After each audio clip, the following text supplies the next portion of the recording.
Kita saat ini sedang diuji dengan berbagai macam persoalan, mulai dari wabah yang sedang melanda negeri ini, hingga mulai berjatuhannya korban, dan masih banyak lagi persoalan yang lain yang membuat kita makin merasa harus saling peduli satu dengan yang lainnya, agar tetap kuat dan bisa keluar dari masalah yang sedang melanda, entah sampai kapan ini selesai. Dan sekarang dunia maya banyak lagi diributkan dengan kabar prahara 15 Ramadan, tepatnya hari Jumat, sehingga Ustadz Abdul Somad pun angkat bicara. Menurut UAS, hadis terkait prahara 15 Ramadan hari Jumat itu ternyata adalah hadis palsu. Pertengahan bulan suci Ramadan pada tahun ini bertepatan dengan hari Jumat 8 Mei 2020. Sebagian kalangan menghubungkan penanggalan itu dengan suatu hadis sebagaimana termaksud dalam kitab Al-Fitan. Hadis itu menyatakan akan adanya suara keras pada pertengahan Ramadan malam Jumat. Suara keras yang dimaksud akan sangat mengejutkan seluruh penduduk bumi. Selanjutnya kaum muslimin dinasihati agar tetap di dalam rumah masing-masing, terutama pada subuh pada Jumat itu. Tutup pintu-pintu rumah kalian, sumbat lubang-lubangnya, tenangkan diri kalian. Demikian kutipan hadis yang dimaksud. Akan tetapi bagaimanakah status hadis ini sesungguhnya? Ustadz Abdul Somad atau biasa yang disebut UAS memberikan penjelasan. Menurut UAS, hadis itu memang menyebutkan pada tanggal 15 Ramadan malam Jumat akan terjadi suara keras yang mengejutkan. Suara atau tiupan itu akan membangunkan orang-orang yang tertidur, mengejutkan orang yang terjaga, membuat para perempuan keluar dari tempat pingitannya. Hadis itu juga menyatakan pada tanggal itu akan terjadi banyak gempa bumi. Letak posisi hadis itu ialah dalam kitab Al-Fitan karya Nu'aim Ibnu Hamad. Hadis itu riwayat Abu Abdillah Al-Hakim. Hadis yang sama juga dapat ditemukan dalam kitab Akbar Asbahan, kata UAS. Para pakar hadis dari masa-masa silam pun sudah memberikan komentarnya.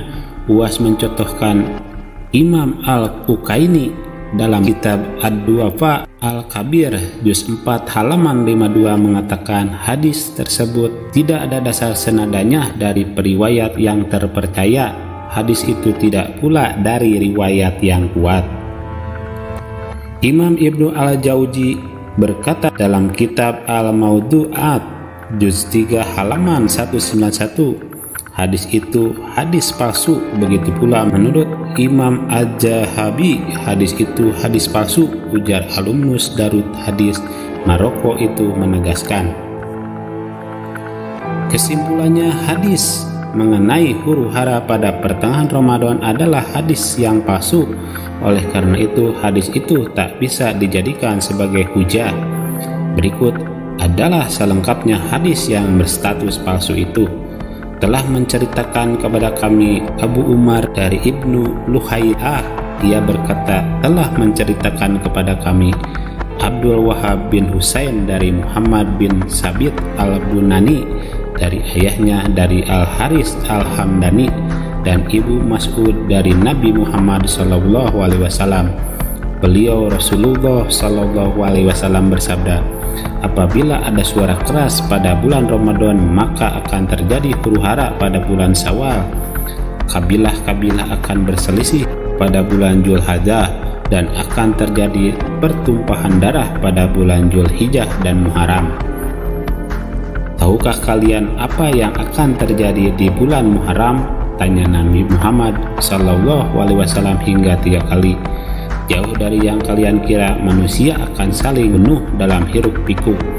Para sahabat bertanya, ya Rasulullah, bilakah teriakan keras tersebut? Rasulullah SAW menjawab, itu terjadi pada pertengahan Ramadan malam Jumat. Suara keras yang membangunkan orang tidur, yang berdiri akan duduk, gadis-gadis pingitan berhamburan keluar dari biliknya. Pada Jumat pada tahun terjadi gempa di mana-mana. Apabila kalian selesai menunaikan sholat subuh pada Jumat itu, maka segeralah masuk ke dalam rumah, tutup pintu-pintu rumah kalian, sumbat lubang-lubangnya, tenangkan diri kalian, sumbat telinga-telinga kalian.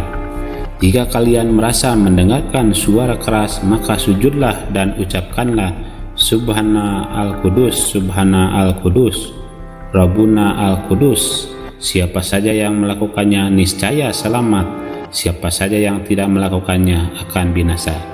Itulah penjelasan terkait pertengahan 15 Ramadan menurut Ustadz Abdul Somad.